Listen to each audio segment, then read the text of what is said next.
मेरा प्रश्न है कि क्या उपाध्याय, चौबे, पाठक इत्यादि ब्राह्मण नीच हैं? क्योंकि एक व्यक्ति का कथन आजकल सोशल मीडिया में बहुत वायरल हो रहा है। गुरुदेव, इसका क्या प्रमाण है? यह कौन से धर्म ग्रंथ में लिखा है? यदि ऐसा है तो आप बताने की कृपा करें। इस अंधाचार्य, अच्छा, ये जो अपने राम भद्राचार्य जी हैं, उन्होंने एक वक्तव्य दिया था, कुछ ब्राह्मणों को नीच कहा था, उसके बारे में संभवतः प्रश्न है। किसी को उसकी विकलांगता के आधार पर संबोधित करना हमको ठीक नहीं लगता है। ये कह रहे हैं कि हम बहुत आहत हैं कि नीच ब्राह्मण कहा गया है। हम खुद उपाध्याय हैं, राजन उपाध्याय इनका नाम है, श्रीधाम वृंदावन मथुरा से हैं। कह रहे हैं कि उनके कुछ समर्थक लोग अपने इस गो प्रतिष्ठा महायज्ञ में भी शामिल हैं। ठीक है, ऐसा है कि कई बातें वो कहते रहते हैं। जब कोई व्यक्ति कोई तार्किक, कोई व्यावहारिक, कोई शास्त्रीय बात करे तो उसकी बात को अपने को संज्ञान लेना चाहिए, और जो कुछ भी कहे उसकी बात का संज्ञान लेकर के चिंता में नहीं जाना चाहिए। वो कुछ भी कहते हैं।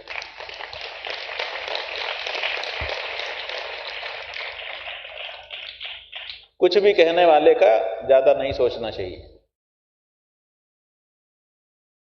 जो व्यक्ति अपने मुख से अपनी बड़ाई करता है उसको शिष्टाचार में नहीं लिया जाता है। हमारे यहाँ कोई भी शिष्ट पुरुष होगा वो अपने मुंह से अपनी बड़ाई नहीं करता है, वो तो खुद करते हैं, इसलिए शिष्ट कैसे माने जा सकते हैं?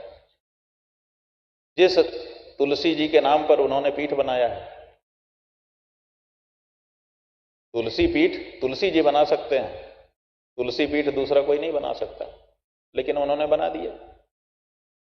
और कहते हैं कि हमने भाष्य लिखा है इसलिए हम ही असली आचार्य हैं, बाकी कोई भाष्य लिखने वाला आचार्य नहीं है। ऐसा भी उन्होंने अभी वक्तव्य दिया है। कई पत्रकार लोग हमको घेरे हुए हैं कि आप इस बारे में कुछ बताइए। अब बहुत बातें बोली जा सकती हैं, लेकिन क्या बोलना? बोलेंगे तो जो विधर्मी हैं उनको मसाला मिलेगा। ये देखो आपस में लड़ रहे हैं, तो इसलिए उनको मसाला न देने की दृष्टि से हम लोगों को सब कुछ सह लेना पड़ता है। ये समस्या है। वो कहते हैं कि चारों शंकराचार्य हमसे 5 मिनट 10 मिनट संस्कृत में बात नहीं कर सकते। आज तक कोई शंकराचार्य उनके पास गया ऐसी सूचना नहीं है, और वो किसी शंकराचार्य के पास गए ऐसी भी सूचना नहीं है। अगर वो किसी शंकराचार्य के पास गए होते और उससे संस्कृत में बोलना शुरू करते और वो संस्कृत में वापस उत्तर न देता तब तो ये बात कह सकते थे, लेकिन किसी शंकराचार्य के पास जाके संस्कृत में शुरू किया बात, इसका तो कोई इतिहास ही नहीं है। तो उनको कैसे पता चल गया कि कौन संस्कृत में नहीं बोलेगा? भाई, जिस यूनिवर्सिटी से उन्होंने आचार्य पढ़ा है उसी यूनिवर्सिटी के आचार्य हम भी हैं। उनकी योग्यता हमारी योग्यता बराबर ही है। परीक्षा तो उन्होंने भी दी थी तभी उनको डिग्री मिली, परीक्षा हमने भी दी तभी हमको भी डिग्री मिली। एक यूनिवर्सिटी में पढ़े, जब दोनों बराबर ग्रेड में उत्तीर्ण हैं, प्रथम श्रेणी में उत्तीर्ण वो भी हैं हम भी हैं,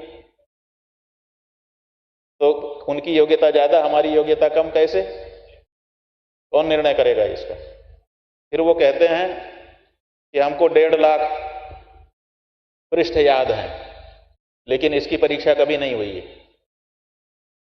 1.5 लाख पृष्ठ वो निकाल करके सामने रखें और कहें कि ये 1.5 लाख पृष्ठ रखे हैं, कोई भी पृष्ठ खोलो मैं मौजबानी सुना दूंगा। ऐसी परीक्षा पहले सार्वजनिक रूप से दें तो तब हम लोग समझें कि 1.5 लाख पृष्ठ इनको याद है। किसी वीडियो में वो कह रहे हैं कि 1 लाख पृष्ठ हमको याद है, और किसी वीडियो में कह रहे हैं कि हमको 2 लाख पृष्ठ याद है, तो 1.5 लाख। अभी वाले उसमें कहा है, उसमें कहा कि 1.5 लाख पृष्ठ हमको याद है, और पीछे 1 साल के पीछे उन्होंने कहा था 1 लाख पृष्ठ हमको याद है। तो 1 साल में 50,000 पृष्ठ उन्होंने और याद कर लिए। ठीक है, कर लिए होंगे, लेकिन ये कहने के पहले आपको परीक्षा तो देनी होगी। जो बात कहिए पहले उसको परीक्षा ले करके प्रमाणित कहिए। आप अपने मन में 1.5 लाख पृष्ठ याद करके कह देते हैं कि मुझे याद है। परीक्षा कब दिया आपने? आप परीक्षा दीजिए, 1.5 लाख पृष्ठ पहले बताइए कि कौन सी ग्रंथ के पृष्ठ हैं वो, उसको हम लोग जाने, और उसके बाद 1.5 लाख पृष्ठ अलग एक मेज पर सजा करके रख दिया जाए और आप परीक्षा ले लीजिए, दे दीजिए कि ये 1.5 लाख पृष्ठ रखे हैं, जिसको पूछना है आओ। कोई भी पृष्ठ पलटोगे मैं मुजबानी सुना दूंगा, कंठस्थ सुना दूंगा, कंठाग्र है मुझे सब कुछ। तब हम समझें कि ये कुछ कह रहे हैं। कोई पृष्ठ का पता ही नहीं है और 1.5 लाख पृष्ठ मुझे कंठस्थ है, ये कैसी बात है?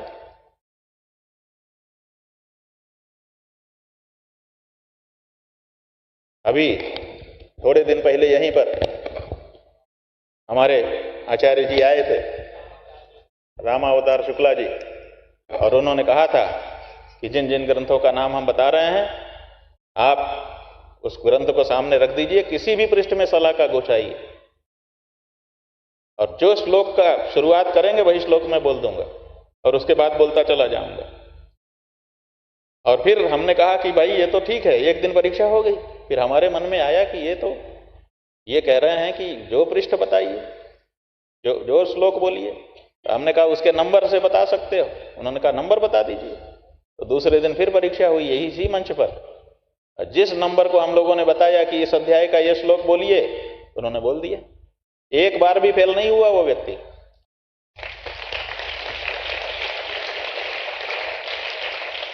और तब हम लोगों ने पुरस्कार दिए, अभिनंदन किया, माला पहनाई, उनको आदर किया। ऐसे ही आपको मेज पर 1.5 लाख पृष्ठ सजाने चाहिए और सजा करके तब घोषणा करनी चाहिए कि ये देखिए 1.5 लाख पृष्ठ हैं, जिसको मेरी परीक्षा लेना हो आ जाए, मुझे कंठाग्र है। और तब हम लोग आएंगे और पन्ना पलटेंगे, सुनाइए। 10, 20, 25, 50 पन्ना सुनाने के बाद हम खुद मान लेंगे, आपको कहने की जरूरत नहीं पड़ेगी। हम खुद घोषणा करेंगे कि भाई हमने तो 10, 20, 25 बार देखा, अभी कितनी बार देखें, इनको सब पृष्ठ याद हैं। जय हो, जय हो, जय हो। लेकिन आप जानते हैं कि ऐसा कोई नहीं कहेगा, क्योंकि मैं वो कर नहीं पाऊंगा, इसलिए अपने मुंह से ही कह देता हूं जो कुछ कहना है। तो अपने मुंह मियां मिट्टू बनना एक कहावत है, मुहावरा है, इसका अच्छा अर्थ नहीं होता। आपकी प्रशंसा दूसरा करता है, आपकी प्रशंसा आप नहीं कर सकते, क्योंकि आप अपने परीक्षक स्वयं नहीं होते हैं, आपका परीक्षक दूसरा होता है।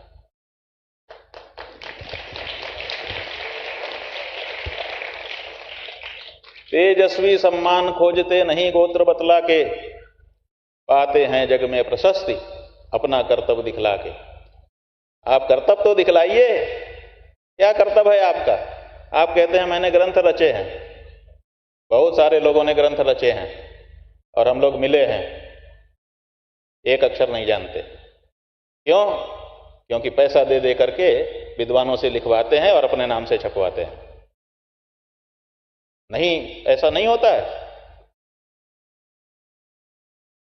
पीएचडी की थीसिस तक लोग पैसा दे करके लिखवा रहे हैं और डॉक्टरेट की डिग्री ले रहे हैं।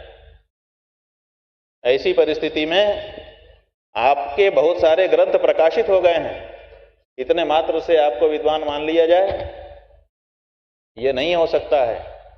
आपको कर्तव्य करके दिखलाना पड़ेगा। कर्तव्य क्या है? आप कहते हैं मैंने ग्रंथ पढ़े हैं। आपने ग्रंथ पढ़े हैं तो ग्रंथ में ही तो लिखा है कि जो विकलांग है वो सन्यास का अधिकारी नहीं है। आपने ये पंक्ति नहीं पढ़ी? अगर पढ़ी होती तो उसका पालन करते। आप तो कह रहे हैं कि मैं सन्यासी हूं, दंड लेके घूम रहे हैं। क्या पढ़ा आपने? शास्त्राण्यधीत्यापि भवन्ति मूर्खाः यस्तु क्रियावान पुरुषस्य विद्वान। हमारे शास्त्र में साफ बताया गया है कि शास्त्र पढ़ करके भी लोग मूर्ख होते हैं, जो क्रियावान है वही विद्वान है। माने शास्त्र में जो लिखा है उसका जब अपने जीवन में पालन करेगा तब विद्वान कहा जाएगा। केवल पंक्ति याद कर लेने से कोई पंडित नहीं बनता है। आप कहते हैं मैं आचार्य हूं, आचिनोति ही शास्त्राणि आचार्य स्थापयत्यपि स्वयं आचरते यस्मात् तस्माद् आचार्य उच्यते। शास्त्रों में पढ़ करके आचार को जाने, जान करके उसको जिए, और जीने के बाद तब जब शिष्यों को वो बताए तब आचार्य होता है। आपने शास्त्र पढ़ा, पढ़ करके उसको जिया कहां? और जिसने जिया नहीं, केवल उसके पास शब्द हैं। इसलिए शब्द मात्र से कोई विद्वान नहीं बनता है, ये हमारा कहना है। कहते हैं मैंने भाष्य लिख दिए। ठीक है, आपने भाष्य लिख दिए। भाष्य लिखने की जरूरत किसको पड़ती है? जो पूर्व उपलब्ध भाष्य से सहमत नहीं होता। पहले से जो भाष्य लिखे गए हैं उनसे जो सहमत नहीं होगा वो स्वयं का भाष्य लिखेगा। शंकराचार्य जी के भाष्य से रामानुजाचार्य सहमत नहीं थे, उन्होंने अपना भाष्य लिखा। मध्वाचार्य ने अपना भाष्य लिखा, निम्बारकाचार्य ने अपना भाष्य लिखा, वल्लभाचार्य ने अपना भाष्य लिखा। क्यों? सहमत नहीं थे उस भाष्य से। तो आपके रामानंदाचार्य जी ने भी भाष्य लिखा। आपको क्यों भाष्य लिखने की जरूरत पड़ गई जब रामानंदाचार्य जी का भाष्य आपके पास था? इसका मतलब कि आप रामानंदाचार्य जी के भाष्य से असहमत हैं, तभी तो आपको नया भाष्य लिखने की जरूरत पड़ी। तो जब नया भाष्य लिखने की आपको जरूरत पड़ गई, रामानंद के भाष्य से आप असहमत हैं, रामानंदाचार्य जी के भाष्य से, तो फिर आप रामानंदाचार्य कैसे हो सकते हैं? आप तो रामानंदाचार्य से असहमत हैं ना, आपको तो नए भाष्य की जरूरत पड़ रही है। तो जिससे हम असहमत हैं उसी का चोला ओढ़ करके पूज रहे हैं। ये कैसा दोहरा चरित्र है? इसलिए उनकी बात भैया छोड़ो, तात्पर्य यही न है। अपनी बात करो, और अपनी बात यह है कि शास्त्र जो है वो इसके लिए नहीं होता कि हम सबको तुच्छ समझें। शास्त्र इसके लिए होता है कि हम सब में परमात्मा देखने लग जाएं।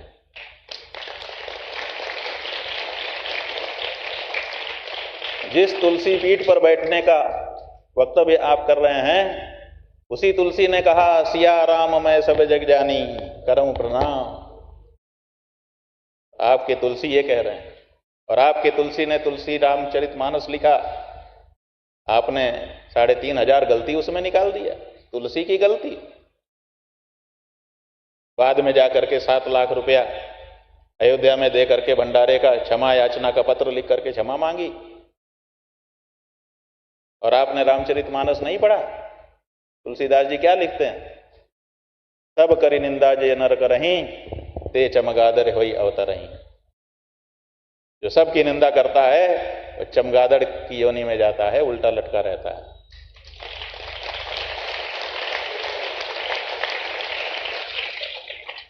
अरे किसी की प्रशंसा तो मुंह से निकालते, या फिर इस चौपाई पे दृष्टि ही नहीं पड़ी? तो बस हमने थोड़ा ही सा कह दिया। इतना भी कह देना जरूरी समझ करके कहा है। मन बिल्कुल नहीं था ये सब कहने का, लेकिन आप बार बार चारों शंकराचार्यों पे आक्षेप कर रहे हो। चारों शंकराचार्यों की योग्यता आपको क्या पता है? सब अपने अपने स्थान पर मूर्धन्य हैं, उनका कोई जोड़ नहीं है।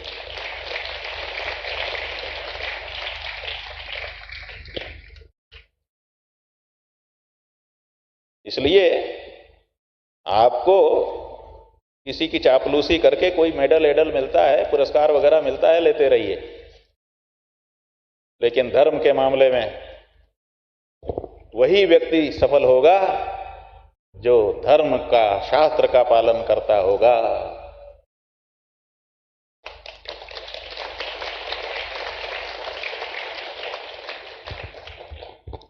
कोई भी धर्माचार्य गौ हत्यारे को अपना मित्र तो नहीं कहेगा। ठीक है, गाली नहीं देगा चलेगा, लेकिन मित्र तो नहीं कहेगा। जो गौ हत्या को समर्थन दे रहा है, जो पार्टी गौ हत्यारे बूचड़खानों से चंदा ले रही है उसके नेता को आप अपना मित्र कह रहे हैं। आप धर्माचार्य हैं? अगर आप धर्माचार्य हैं तो फिर धर्माचार्यों को नमस्कार, क्षमा करे भगवान।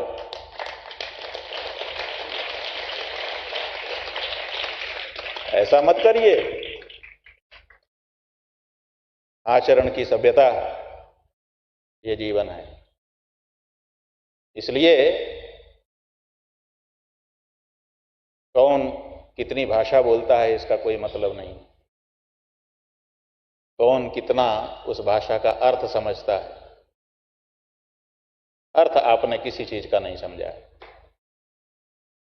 वो एक पीले कपड़ा वाले महात्मा जी हैं वृंदावन के, प्रेमानंद जी, कह रहे हैं कि उनको एक अक्षर संस्कृत नहीं आती है। उनको संस्कृत आने की जरूरत क्या है? वो तो भगवान नाम का प्रचार कर रहे हैं और भगवान का नाम संस्कृत में ही है।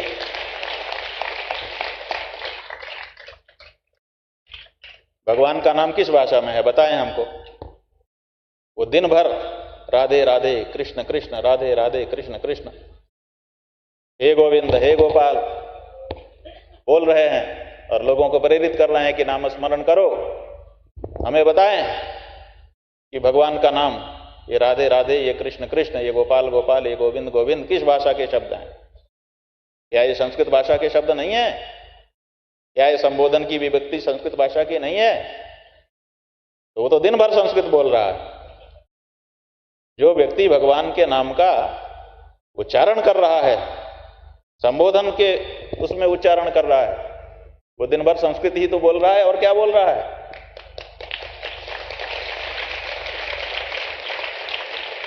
आपको नहीं दिखाई देता, आपको सुनाई भी नहीं देता लगता है।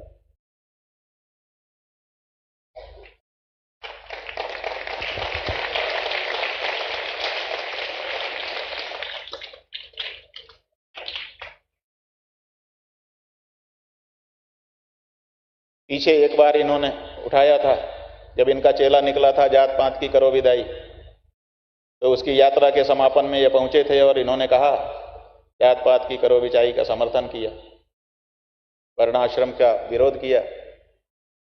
हमने रामचरितमानस निकाल करके, हम शाकंभरी में थे, हमसे पत्रकारों ने पूछा, निकाल कर दिखाया कि भैया राम जी के राज में क्या हो रहा था। उत्तरकांड में साफ लिखा हुआ है, राम राज बैठे त्रैलोका, हर्षित भय गए सब शोका, बैर न कर काहुसन कोई, राम प्रताप विषमता कोई, वर्ण आश्रम ने निज धर्म, निरध वेद पथ लोग, रहीं सदा पावहीं सुखहीं, नहीं भय शोक न रोग। राम जी के राज में वर्णाश्रम का पालन होता था। तो जब तुम्हारे राम वर्णाश्रम का पालन करवाते थे तो तुम राम के भगत हो, वर्णाश्रम की विदाई करवाने वाले? राम से बड़े हो गए हो? वंचक भगत कहाई राम के, किंचन कंचन के है काम के। राम के वंचक भगत है, राम का नाम, राम के नाम का फायदा लेने के लिए लेते हैं। ये भगवान को साधन मानते हैं, साध्य नहीं मानते। इसलिए विद्वत्ता की बात रहने ही दी जाए। ये विद्वत्ता नहीं है कि आप सबका अपमान करें। लोग अपना सम्मान खोना नहीं चाहते, इसीलिए आपका नाम नहीं ले रहे हैं। लोग आपके बारे में नहीं बोल रहे हैं, क्योंकि आपका नाम लेने मात्र से सम्मान कम होता है।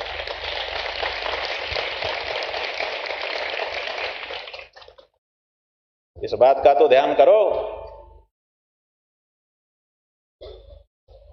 ब्राह्मणों की कई श्रेणियों को नीच कह करके संबोधित कर दिया आपने। अगर ब्राह्मण ही नीच है तो फिर कौन और नीच होगा? ये श्रेणियां इसलिए होती हैं कि जिस समूह के आचरण में कमजोरी आती है, जब तक उसकी कमजोरी रहती है तब तक उसको कमजोर माना जाता है। तो ब्राह्मणों में किसी समूह विशेष में कोई कमजोरी आ गई, धर्म के बारे में सतर्कता कमजोर हो गई, उसके परिणाम स्वरूप क्या होता है? दूसरे समूह उसको कमजोर मानने लगता है। फिर उसको इस बात का एहसास होता है कि हम धर्म पालन में कहीं कमजोर हो रहे हैं, तो फिर वो सब धर्म का आचरण अच्छा कर लेता है, फिर से ऊंचा हो जाता है। कोई भी व्यक्ति बुखार हो जाता है तो कमजोर हो जाता है, और फिर बुखार की दवाई लेकर के ठीक ठाक होने के बाद फिर जैसा का तैसा हो जाता है। तो ऐसे ही समाजों में भी गिरावट आती है, और जब एहसास होता है कि हम में तो गिरावट आ गई, तो वो समाज फिर से सतर्क हो जाता है और फिर से अपने आप को ऊंचा उठा लेता है। इसलिए ये ऊंचाई नीचाई कोई तय मायने नहीं रखती है। ये ऊंचाई नीचाई आगंतुक है, थोड़ी देर के लिए आती है, और इसीलिए आती है ताकि लोग सतर्क हो जाएं। किसी समय किसी ने कह दिया, लेकिन किसी समय किसी ने कह दिया तो आप उसी को अब सदा के लिए नियम बना लेंगे। ब्राह्मण नीचा हो गया, नीच, नीचा तो अलग वस्तु है, नीच। तो ये सब बातें हैं जिसको सब लोगों ने जान लिया है, और अब वो इतने अप्रामाणिक हो गए हैं कि कोई भी उनकी बात को सुनना नहीं चाहता है।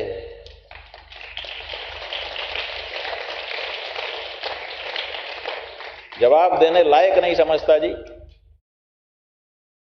और ये कहते हैं हम रामानंदाचार्य हैं, तो रामानंदाचार्य होने के लिए रामानंद की परंपरा में होना चाहिए।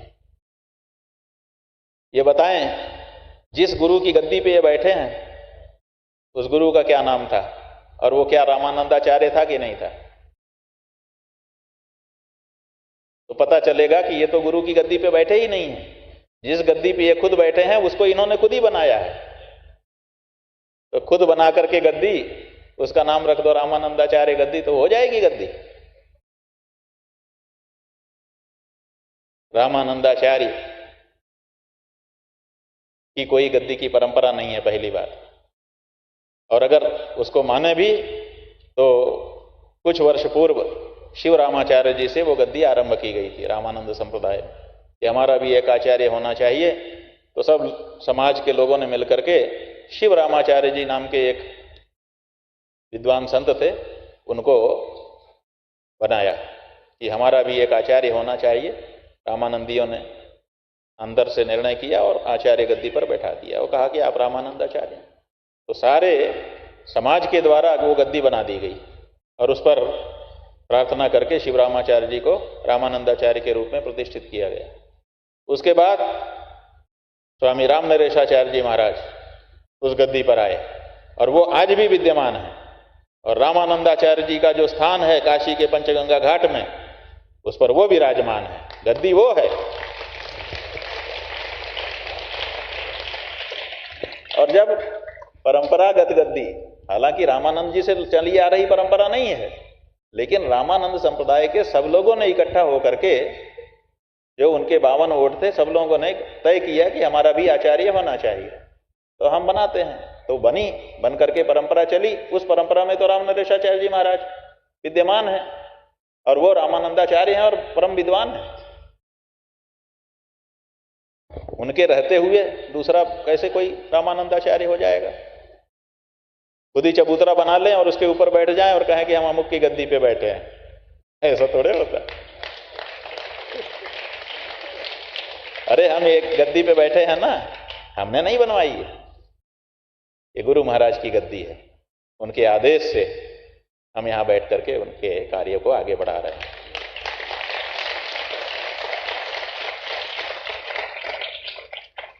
ये नियम है। सन्यासी जो है वो गद्दी का इच्छुक नहीं होता है और गद्दी पर आ नहीं सकता, क्योंकि अब समय पर्याप्त हो चुका है। आज तो पूजा के लिए भी हम लोग समय पे नहीं जा रहे हैं, यही समस्या है। तो सन्यासी जो है वो गद्दी पर जाता ही नहीं है। एक ही रास्ता है कि उसका गुरु उसको आदेश कर दे, ये जरूरी है, तुम बैठ करके संभालो। अन्यथा कोई सन्यासी जो सन्यास ले चुका, वो क्यों गद्दी की इच्छा करेगा? और अगर गद्दी की इच्छा कर रहा है तो सन्यासी कैसा? इसलिए सन्यासी के मन में गद्दी की इच्छा नहीं आनी चाहिए, ना आती है। गुरु आदेश ही है जिसके कारण। हमारे गुरु जी बैठे थे, उन्होंने हमको बताया कि हमको कोई गद्दी की इच्छा नहीं थी, लेकिन हमारे गुरु महाराज ने कहा पहले उनके जो दंड संन्यास के गुरु थे उन्होंने उस समय हाथ जोड़ लिया था, और उसके बाद करपात्री जी महाराज उन्होंने आदेश किया कि तुमको ये करना है, तो गुरु आदेश मान करके बैठे। ऐसे ही हम लोग हैं, गुरु आदेश मान करके बैठे हुए हैं जी। हमारी कोई इच्छा गद्दी की नहीं है, हमने कोई इसीलिए कोई गद्दी बना के नहीं बैठता है। और ये व्यक्ति खुद गद्दी बना के खुद जमीन खरीद करके और बैठ गया और कहता है कि मैं तो अपने आप को विकलांग मानता ही नहीं। इसी इंटरव्यू में कहा है, जब अपने आप को आप विकलांग नहीं मानते तो विकलांग विश्वविद्यालय क्यों बनाया, उसके आजीवन कुलपति क्यों बने? आप वही सामान्य विश्वविद्यालय बना देते, विकलांग विश्वविद्यालय ही क्यों बनाया और उसके आजीवन कुलपति हो गए? ये आजीवन यही कुलपति रहेंगे और कहीं जाएंगे ही? और कहीं क्यों आपको कुलपति नहीं बनाया गया, ये भी बता दीजिए। अगर आप बड़े विद्वान थे तो सरकार भी आपको बुला सकती थी, विश्वविद्यालय के लोग भी आपको बुला सकते थे कि आप हमारे यहाँ आइए, आप हमारे यहाँ कुलपति पद का निर्वाह करिए, क्योंकि आप कुलपति पद तो स्वीकार करते हैं ना। शिष्य शंकराचार्य ने तो कुलपति पद स्वीकार नहीं किया, आप तो बने हुए हो। तो जब आप कुलपति पद स्वीकार करते हैं तो बताइए कि जब इतने बड़े विद्वान आप हैं तो आपको किसी यूनिवर्सिटी से कुलपति पद के लिए पैनल में नाम आपका क्यों नहीं रखा गया और चुना क्यों नहीं गया? आज तक किसी पैनल में, इतने विश्वविद्यालय चल रहे हैं देश में और उत्तर प्रदेश में जिस ये स्वयं रहते हैं, सब में कुलपति पद खाली होता रहता है, वहां पर पैनल बनते रहते हैं, उनमें से चुन चुन करके कुलपति बनाया जाता है। किसी पैनल में इनका नाम आज तक क्यों नहीं रखा गया? इसका मतलब कि सरकारें जानती हैं कि ये योग्यता इसमें नहीं है, नहीं तो पैनल में रख के रिक्वेस्ट करते।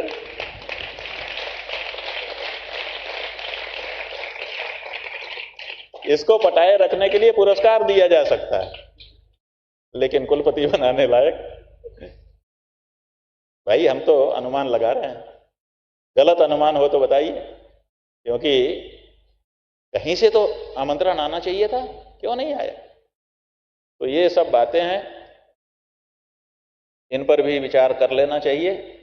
ये हमने आज अंतिम बार बोल दिया, इसके बाद दोबारा बोलेंगे नहीं, क्योंकि हम नहीं चाहते हैं कि विधर्मी आपस की हमारी कोई लड़ाई समझे। ये लड़ाई नहीं है, हम उनकी विद्या के लिए जितना उनका अच्छा सत्पक्ष है उसके लिए उनका आदर करते हैं और आगे भी करते रहेंगे।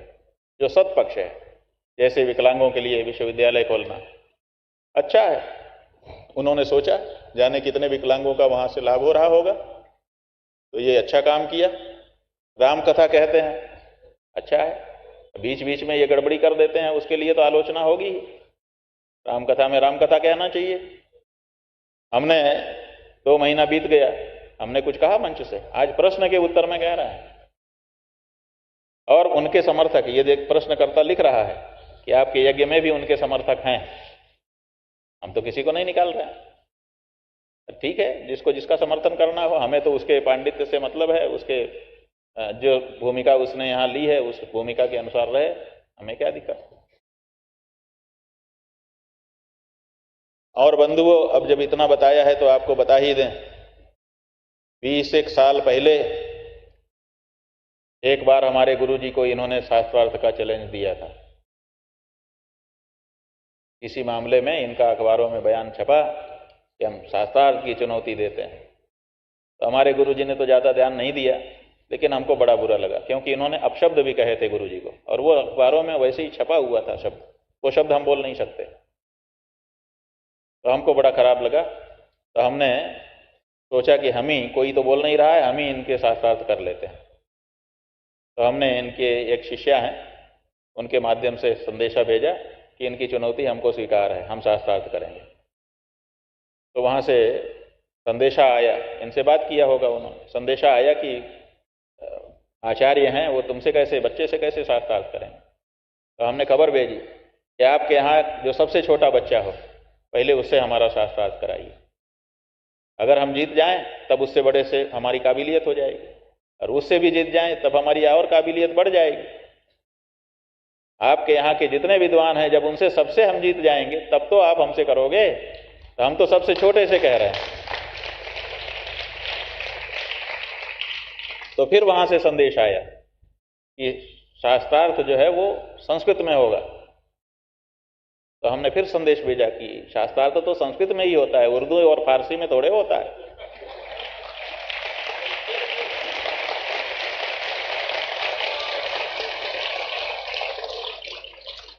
ये शर्त क्यों रखी जा रही है, इसका प्रश्न कैसे उत्पन्न हो गया कि संस्कृत में नहीं होगा? शास्त्रार्थ तो संस्कृत में ही होता है, तो हम तैयार हैं, हमको पहले से पता है कि संस्कृत में ही होगा। तो फिर वहां से संदेश आया तीसरी बार कि छंदबद्ध होगा, माने श्लोक में शास्त्रार्थ होगा।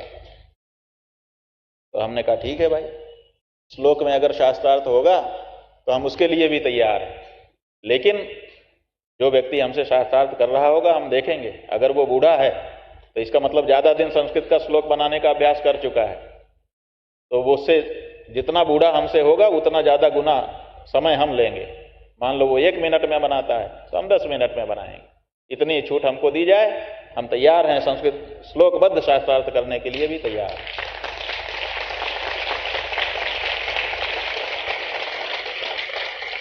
और बंधुओं, झूठ तो हम बोलते नहीं हैं। उसके बाद संदेश आया कि रामभद्राचार्य जी आपसे बात करना चाहते हैं। हमने कहा बिल्कुल हम करेंगे। तो हमारी बात हुई और संस्कृत में बात हुई, क्योंकि उन्होंने संस्कृत में ही बोला। तो नियम यही है कि जिस भाषा में प्रश्न हुआ है, अगर आपको वो भाषा नहीं आती तब बात अलग है, अन्यथा उसी में जवाब दीजिए। तो जब उन्होंने संस्कृत में ही शुरू किया तो हमने भी संस्कृत में ही बात की, और 5-10 मिनट तो हमारी बात हुई ही थी। और उस समय तो हम शंकराचार्य और सन्यासी भी नहीं थे, उस समय तो हम शायद ब्रह्मचारी थे महाराज जी। तो हमारी उसी समय 10 मिनट फोन में बात हो चुकी है, और रामभद्राचार्य जी ने हमारी बड़ी प्रशंसा भी किया, बात करके बड़े प्रसन्न हुए, खूब आशीर्वाद उन्होंने हमको दिया, और शास्त्रार्थ की बात छूट गई। उसके बाद उन्होंने नहीं कहा।